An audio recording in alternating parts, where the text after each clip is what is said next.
Bonjour et bienvenue. Aujourd'hui, on plonge au cœur de notre propre corps pour explorer une structure qui est absolument essentielle, mais que pourtant on connaît assez mal. Préparez-vous, on va rencontrer l'architecte secret de notre abdomen. Allez, on commence tout de suite avec une petite énigme médicale. Imaginez ça. D'un côté, un intestin qui se perfore et qui laisse de l'air s'échapper. De l'autre, une infection gynécologique. À première vue, ça n'a absolument rien à voir. Et pourtant, il y a bien un lien. Alors, quelle est cette fameuse structure qui connecte ces deux situations? Eh bien, la clé de ce mystère, c'est le péritoinéum. Attention, ce n'est pas vraiment un organe, c'est une membrane, une immense membrane qui, en fait, orchestre une bonne partie de tout ce qui se passe dans notre ventre. C'est lui, le personnage principal de notre histoire aujourd'hui. Alors, pour bien comprendre son rôle, la première chose à faire, c'est de visualiser ce que c'est, concrètement. La meilleure façon de se le représenter, c'est de le voir comme une immense enveloppe protectrice. Le point qui est vraiment crucial à comprendre, c'est que le péritoine est une seule et même grande membrane. Imaginez un énorme ballon tout dégonflé qu'on aurait placé à l'intérieur de l'abdomen et dans lequel les organes seraient venus en quelque sorte s'enfoncer. Cette membrane, elle a deux faces, deux feuillets, qui sont en parfaite continuité l'un avec l'autre. Et cette double fonction est d'une simplicité assez fascinante. Le feuillet pariétal, c'est un peu comme le papier peint qui tapisse l'intérieur des parois de l'abdomen. Et le feuillet viscéral, lui, c'est comme un film alimentaire qui vient envelopper directement chaque organe. L'espace, qui est vraiment minuscule entre les deux, eh bien c'est ça, la cavité péritonéale. Et c'est précisément là qu'on tombe sur une différence anatomique fondamentale. Chez l'homme, cette cavité, c'est un sac qui est complètement fermé, hermétique.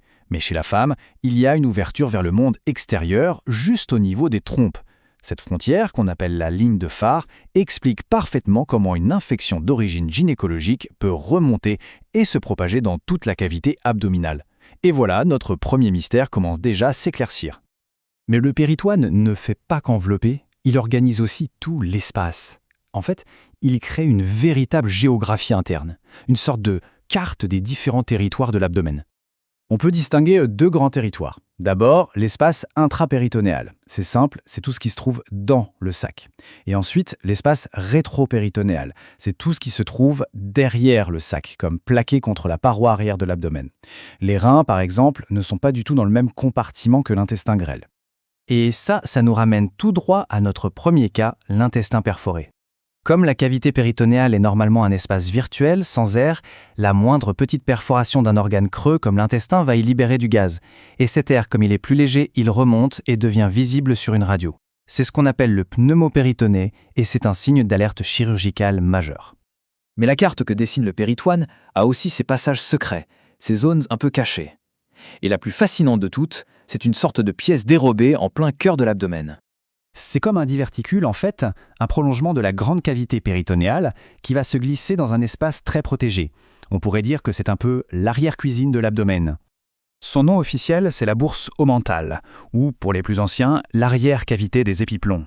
Sa fonction principale, c'est de donner de l'aisance à l'estomac, de lui permettre de se dilater et de bouger sans être à l'étroit. Et ce qui rend cet espace encore plus intéressant, ce sont ses voies d'accès. Les anatomistes leur ont donné des noms très poétiques qui sont basés sur les vaisseaux sanguins qui se trouvent juste à côté. Il y a d'abord la porte bleue, le foramen épiploïque. C'est l'entrée principale et on l'appelle comme ça parce qu'elle est située entre deux grosses veines.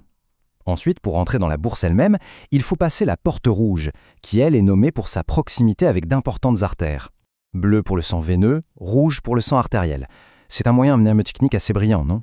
Bon, on a vu que le péritoine est une enveloppe, une carte, mais ce n'est pas qu'une simple membrane passive. Non. Il joue aussi un rôle très actif, très dynamique dans la défense de notre corps, grâce à des structures bien spécialisées.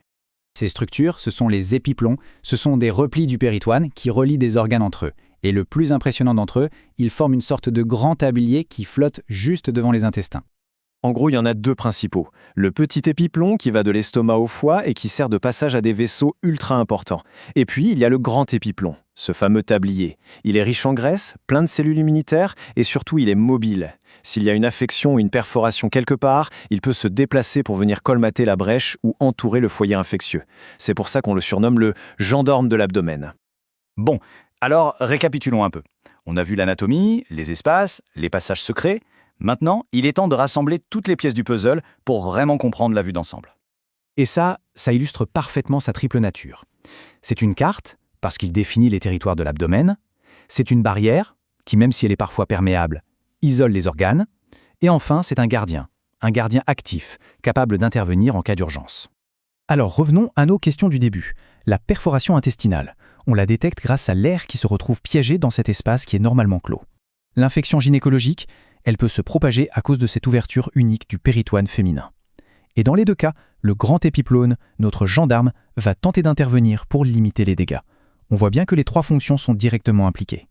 Évidemment, comprendre cette anatomie complexe, ce n'est pas juste un exercice académique. C'est la base de la chirurgie digestive, de la gestion des infections abdominales. Connaître ces espaces, ces barrières, ça permet de mieux traiter les maladies et qui sait, d'imaginer les thérapies de demain. La question reste ouverte.